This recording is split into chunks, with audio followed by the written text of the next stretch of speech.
A gentle answer turns away wrath, but a harsh word stirs up anger.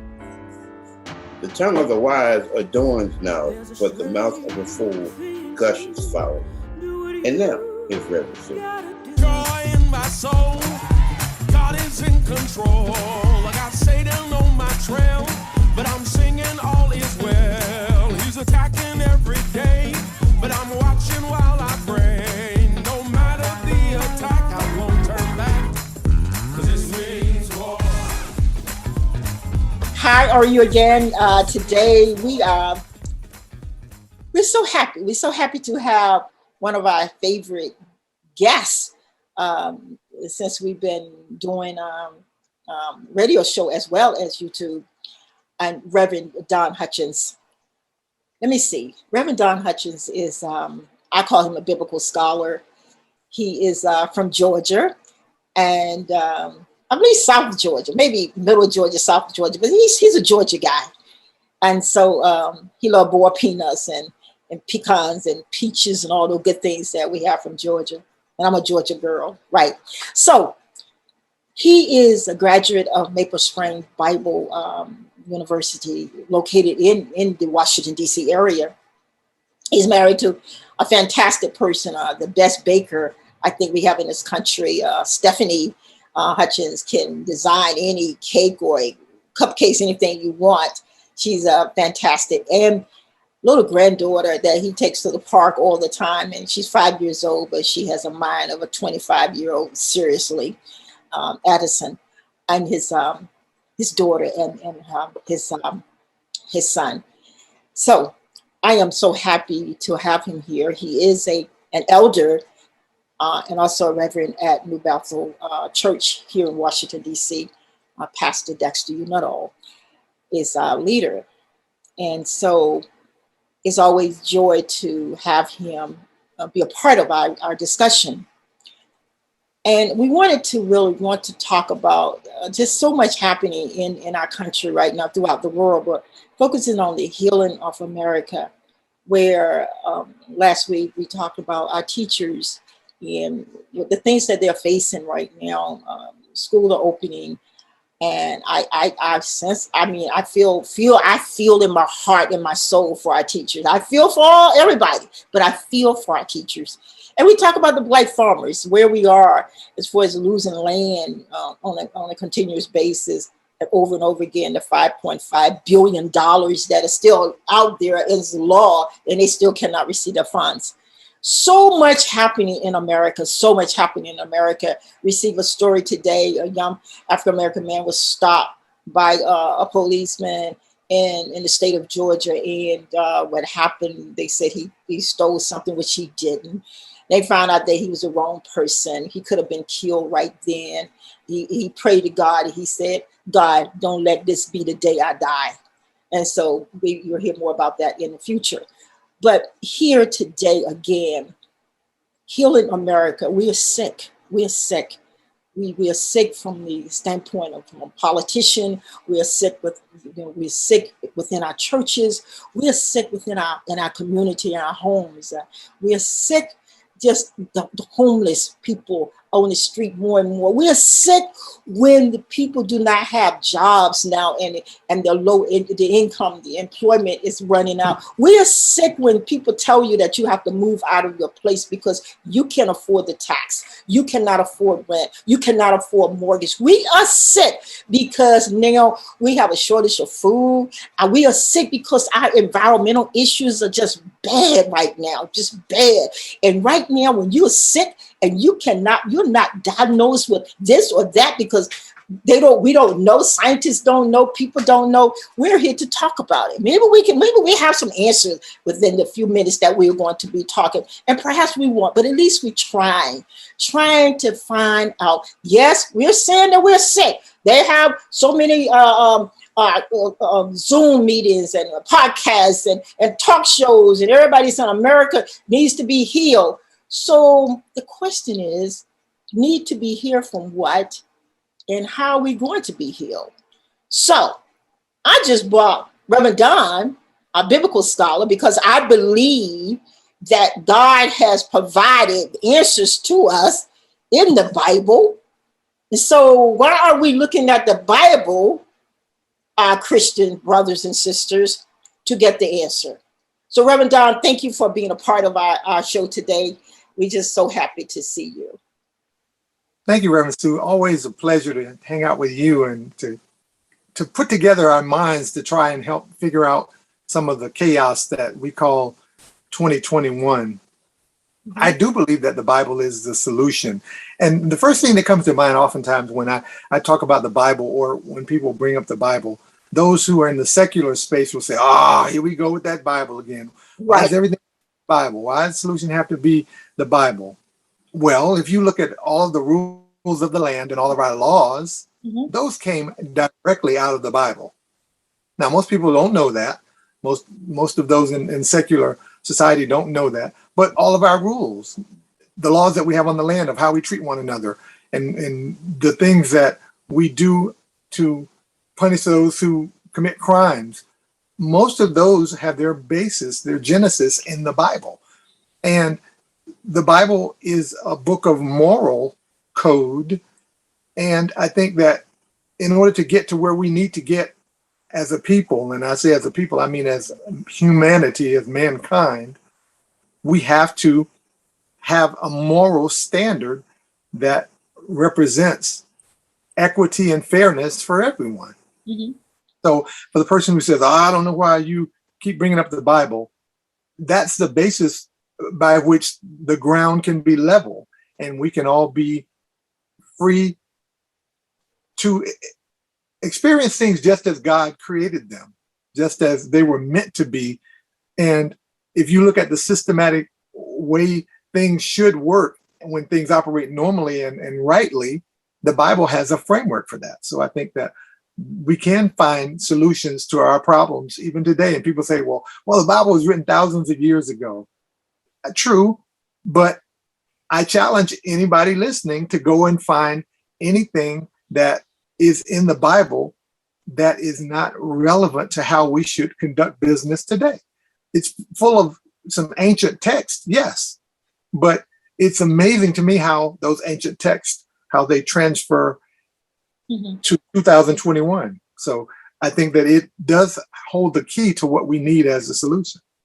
So what you're saying, basically, we have a biblical model already for us, or the vision that's been spelled out for us, and we are not following the vision. Can you elaborate on that a little bit? Absolutely. I think that when the Bible talks about how we should treat one another, just as humans, mankind, we have a lot to learn, certainly in this nation, in how we treat one another, beginning with how the nation began. Some 400 years ago, we didn't look at everybody as equal. Because of the color of a person's skin, we saw one person as better than the other, as over another. And in fact, we didn't even see, when I say we, the nation, America, didn't even see people who have darker skin, such as we do, as people. We weren't even a whole person. And that was the way that they used, I believe, to make themselves feel better for mistreating people, was to call them 3/5 of a person, or whatever number they made up, to say that they weren't really humans, when they knew that they were humans. And if you go to the Bible talks about a righteous person even treats their animals a certain way. So if you were to go back and say, okay, well, I wasn't a person 400 years ago, my ancestors weren't really people, we were just animals. Well, they were still violating the moral law of the Bible in how they treated the animals even. In fact, they treated their animals better than they treated the people whom they worked to death and built this country by. So I think that there's a lot to be learned when we go to the biblical text about how we should treat one another. And I think that one of the black eyes that America still carries today is, on the one hand, calling themselves a Christian nation, but on the other hand, operating in hypocrisy and not following what the Bible says. We see the same thing today, oftentimes in certain circles, and some of our evangelical brothers who will tout one tenet from the Bible and hold it above another tenet of the Bible. And that's just hypocrisy. All of them should be level. And it says in the Bible that if you offend one point, then you've offended them all. So if I'm guilty of offending one point in the Bible, then I'm guilty of offending them all. So I can't claim to be more righteous than somebody else just because I may not carry out the sin that they do. Now I got my own mess in my own closet. And how hypocritical of me to think that my mess is so much better than somebody else's mess. And I think oftentimes that's what we see has happened in America. And I believe that we have to know that the solutions are in there, and I can't pick and choose what I want to follow. Mhm. That I have to accept the whole thing or reject the whole thing. So I think this young man will come to you and say, you know what, because people just saying, oh, you know, America is sick. We're not going to heal. That's the bottom line. We just going to just wash away because we don't know what to do. And we don't know how to correct this problem. When you said you go back to the Bible has a model. What scripture will you take that young man to just off the thought of your head? that's a great question. I believe there are two scriptures that come to mind. And I think that there are two solutions and they go together to fix this. One is we have to have a vision. Mm-hmm. And the other is we have to have knowledge of how to attain the vision. Mm-hmm. Okay, so those who say, I'm secular and don't talk to me about a vision. Okay, you call them goals. In corporate America, in the political realm, just in the world at large, most people who are about something have goals. Mm-hmm. And they have lofty goals. Oftentimes these goals have to be high, because if you don't have a high goal, then achieving it is easy. Then you look around and say, now what am I going to do? Mm-hmm. Well, as we look around at some of the problems we have, mm-hmm. fixing those, okay, those are lofty goals. Mm-hmm. So you have to have a goal or a vision. Mm-hmm. In the Old Testament, there was a prophet called Habakkuk. And in Habakkuk chapter 2, verses 2 and 3, the Lord answered this prophet Habakkuk and said, write the vision. So he said, write it and make it plain on tablets. So you have to write it down. And those of you who are in the goal setting, and anybody who has been very good at achieving goals will tell you, you have to write them down. Mm-hmm. If you don't write them down physically on a piece of paper, if you don't put pen to paper and write them down, then chances are you're not going to ever accomplish them. Mm-hmm. So we have all these things we know we need to fix in America and in the world. We need to write it down, quite literally write it down. Mm-hmm. He said, write it and make it plain so that the person may run that reads it, so that this person, somebody who reads it, may have an idea, okay, what am I shooting for? What am we trying to do here? And they'll begin to move, to run, to be able to do it. And so we have to write it down. We have to write these goals down, come up with very tangible goals and write them down. And then anybody who will tell you anything about accomplishing goals, there has to be some steps to accomplishing them. So we've written a vision down so that it's plain, it's clear to those who see it. Now we got to figure out, how do we go about achieving these goals, these visions? And in Hosea, God said to Hosea, he said, my people are destroyed because of a lack of knowledge, because they've rejected knowledge. And when you have a goal, you have to go about, how do I accomplish this? If it's something that you've never done before, right, and you know that there are people who've done it, then one of the wise things to do would be to go and talk to them and say, okay, you've already accomplished some of the things that I want to accomplish. What were some of the ways you went about of doing it? Help me out here. Don't reinvent the wheel. So I think that we can go and seek that knowledge from somebody who has already gone through some of the things that we seek to accomplish. History is ripe with experiences of people who've overcome tremendous challenges. I think we can use history to look into it and see what some of the things that they did. And because the Bible is a historical document, you know, people said it's an antique, it's from antiquity. Mm-hmm. I believe it also holds many of the keys that will unlock the door of some of the things that we want to achieve and accomplish. Some of this knowledge that we're seeking, I believe, is found in the Bible if we would just dig and find it. So if you have the vision, if you have the goal, then you go about attaining the knowledge, the steps involved to accomplish what you want to accomplish. Then I think that we can help to pull our way out of this, whether we're talking about fixing racism or the problem of homelessness or the problem, even when you look at what's going on with COVID. I think that we can find some historical evidence to help. A precedent has already been set, how we can go about getting a handle on this COVID thing. We thought we had a handle on it, and then the Delta variant showed up. And then after Delta, there's a Lambda variant. And then after Lambda, there's a Mu variant. This thing keeps evolving. So what we have to do is find out in our past, when was there a pandemic and what did we do to fix it? And begin to do some of the things that we have to do to fix it. And since we're talking about pandemic now, the Supreme Court set a precedent mandating everybody get vaccinated in the early 20th century because of the pandemic was wiping people out by the hundreds of thousands. So they mandated everybody get vaccinated. Well, we live in this very politically correct society now where we don't want to make anybody do anything. We don't want to make people wear masks, even though their failure to want to wear a mask endangers other people. We don't want to make people get a vaccine. We don't want, well, why not? You make people wear a seatbelt. You make people drive the speed limit.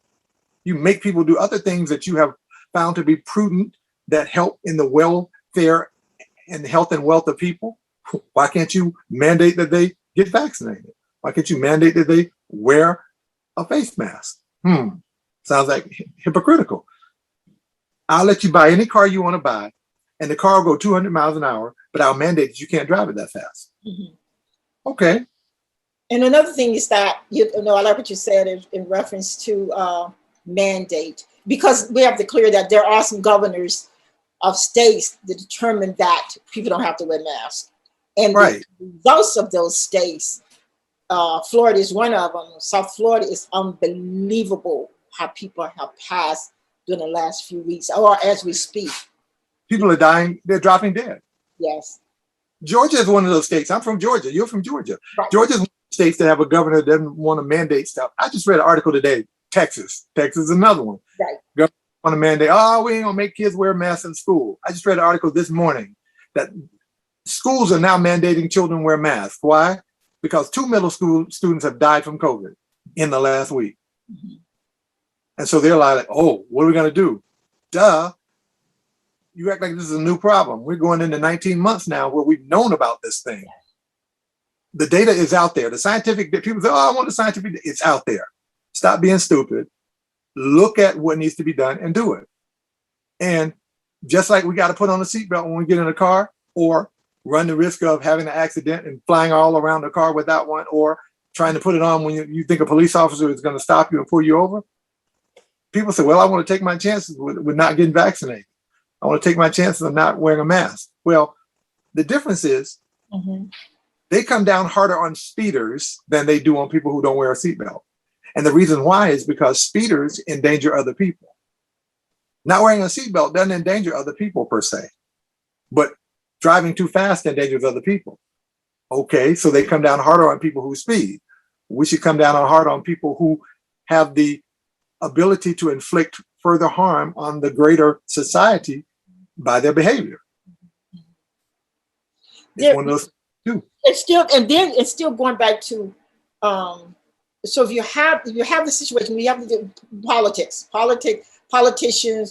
I want this, and then other people saying that no, I want this, and some people just don't know which way to turn. And that I still believe that we as Christians or believers in God will have to, I wouldn't say fight, but have to be out there more and more and more during this time. I like what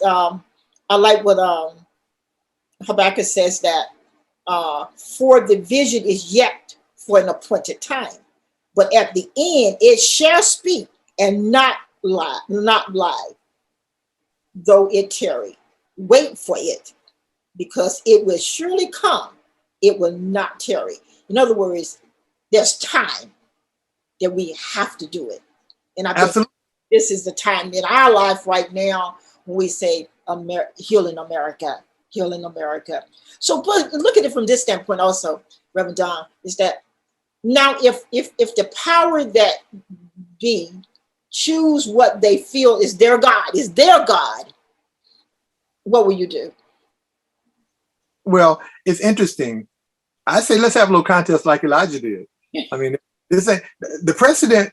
There's nothing new under the sun. Right. People think, okay, you believe your God, you believe what you want, I believe what I want. And Elijah ran into a situation like that, and he was pitted up against 450 prophets of another God. Right. He said, let's have a little contest, and we'll see which God is really God. Right. And so, I think that we as believers, as followers of the way, as Christians, we have to understand that God has called us to do a certain thing. And people say, well, I don't believe in God. Okay, well, he ain't called you to do nothing then. But I believe in God, and he's called me to do certain things. Right. So the question is, if not me, then who? And if not now, then when? It's proven that just taking the wait and see approach doesn't work as it relates to COVID. It doesn't work as it relates to racism. It doesn't work as it relates to economic equity. It doesn't work as it relates to, I could go on and on and on and on and on. So there has to be some action taken. So I think that believers, if not we who do it, then who? We can't rely on the government. Part of my issue with many politicians is they got too many people in their pockets. And they're being paid off by too many special interest groups who want this or that and are willing to pay them. And so they push forth legislation that follows what those people who are lining their pockets want. Well, we're not beholden to any special interest group. We have to do what we see as morally right and not be beholden to a particular special interest group that funds our campaign or what have you. And I think that that's the problem with some of the politicians. They don't go to represent the people who voted them in. They represent the people who pay their pockets. Mm-hmm. And it's time for people to wake up and see that. I can't believe that we've been so blind. We as people, as Black people, as white people, as people, can't see that most of the people whom we sent to represent us don't. And yet we keep voting them in time after time after time. So I say we can't expect the government to do it because they have their own agenda. And we have to be about the agenda that God has called us to do and be about. And it's not easy. It's not easy. It's very Absolutely. During this particular time, but we have to do it. From a biblical perspective, it's our responsibility to do it. We have to. It absolutely is. And more, we may find ourselves at odds with those who are in leadership in the government as they seek to take back some of the freedoms that we've enjoyed as Christians, as believers. And when it happens, there's nothing new under the sun. There's a biblical precedent for that. We got to do what they did back in New Testament times when Rome came out against the Christians and blamed them for all kind of crazy things. We have to do what God says do. And we have to trust by faith that God is God. And no matter who is in authority, number one, he allowed them to get there. And number two, when he don't want them there no more, they're gone. So we trust and know that we follow the one who really is in charge. Mm-hmm. That is so true. You know what? And then going back to healing America, I don't want to embarrass you. I don't think I can embarrass you. You're not embarrassing type of person anyway. But you are living a testimony to what healing looks like. What just a bit of healing. What healing looks like is that your friends, your family, your church members have leaned on you so much, and you quietly are there for them, and basically you help people heal while you're healing. And you have been healing. And I don't want to embarrass you because that's who you are. You don't put your business out on the street for what you're doing as a child of God and doing work, but you're healing, and then you helping other people heal at the same time. I think that's how God calls us to do it. God calls us to give, and I'm talking about money now, resources. Right. And he doesn't wait till we get a pile of money in the bank. He'll often cause us to give out of our need. Because service often comes out of lack more than out of plenty. Jesus says, if you would be great among all the people who live, then you have to be a servant. And I believe that God calls each and every one of his children to serve. So I take that to heart. So I'm a servant. I believe in giving of my time, giving of my talent, giving of my treasure, giving of any knowledge or wisdom that I may have that I can lend to help somebody. I believe that that's what God calls us to do. And he didn't call us to do that when we've, gotten to the mountaintop and we're sitting on top and have everything that we can point to everything at our disposal. No, I think he calls us to serve as we're coming up through the grassroots.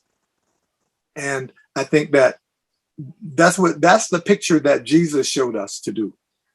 Jesus, who is God, who owned everything, put all that aside, decided to be born and subjugate himself to hunger and thirst and fatigue and all the things that you and I go through all the time. Mm-hmm. He, being God, over all of that, decided to come and do that to demonstrate to us what service looks like.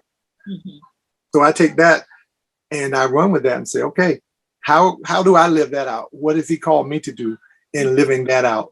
Mm-hmm. Because he's called each one of us to do something. There's a calling that God has on every person alive.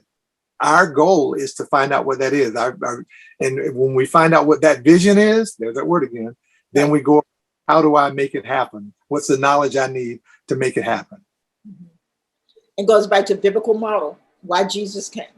Why did Jesus come? And to sacrifice.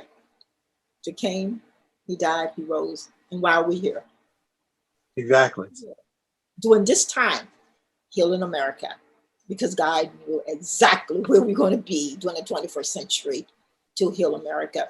One thing is that I would like to maybe kind of run past you is that I still go back to the church schools. I go back to churches, faith-based organizations.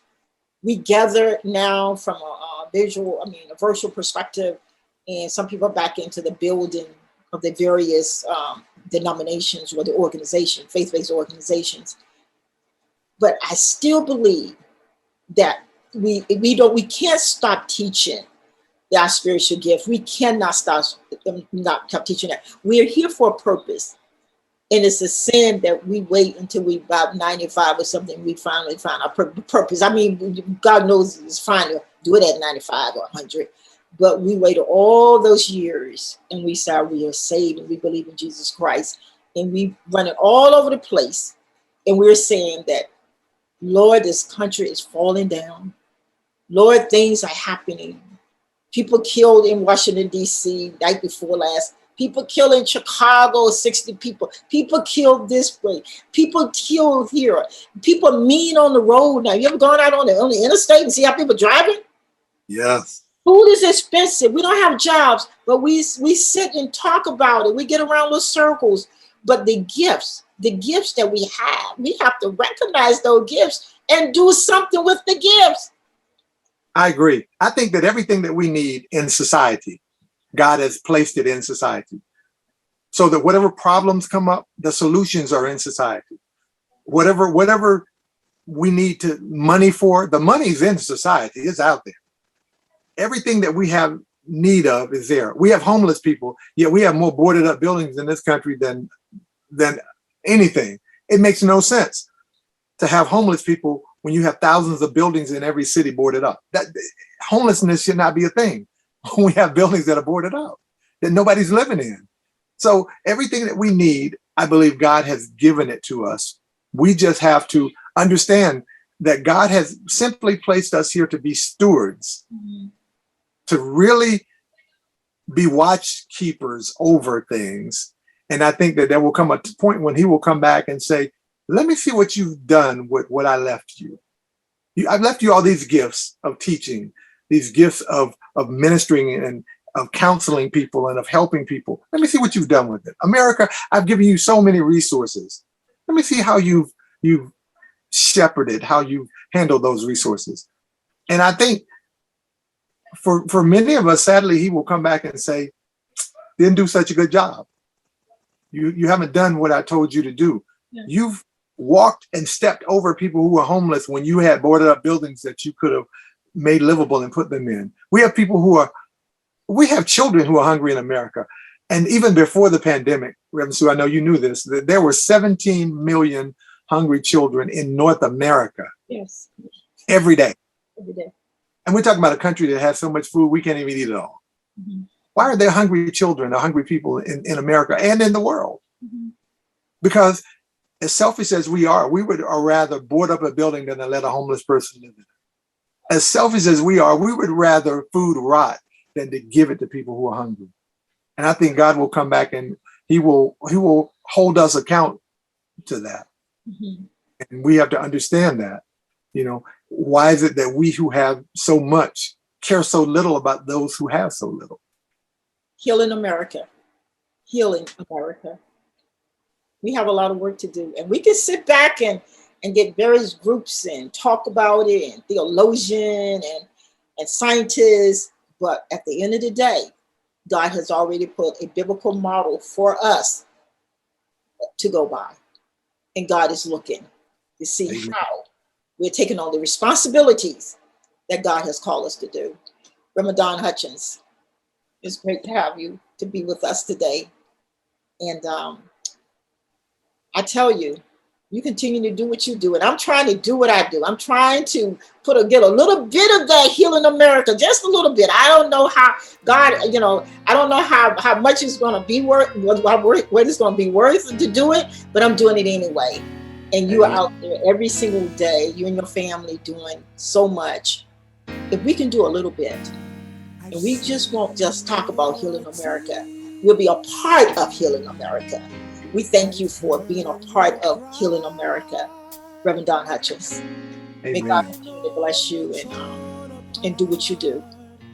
Amen. Thank you, Reverend Sue. Thank you for having me. And praise God for you and what you do and getting the word out. We're trying to do it. We're trying to do the best that we could do. Amen. So I will talk to you later. Amen. You've been listening to Reverend Don Hutchins, my personal biblical scholar that I call it, the expert, to talk about Healing America. And we thank God for you to continue to pray and listen to God's voice speak to you and do what God called you to do. Do what God called you to do. And then we can look back and say, we're part of Healing America. We're just saying that America needs to be healed. America's sick. We can always make that statement. But what are we doing to do it? What are we doing to heal it? Take care. And you'll hear from us very soon. You've been listening to Sunday Evening with Reverend Sue. Cast all your care on Him. He cares for you. Let the heat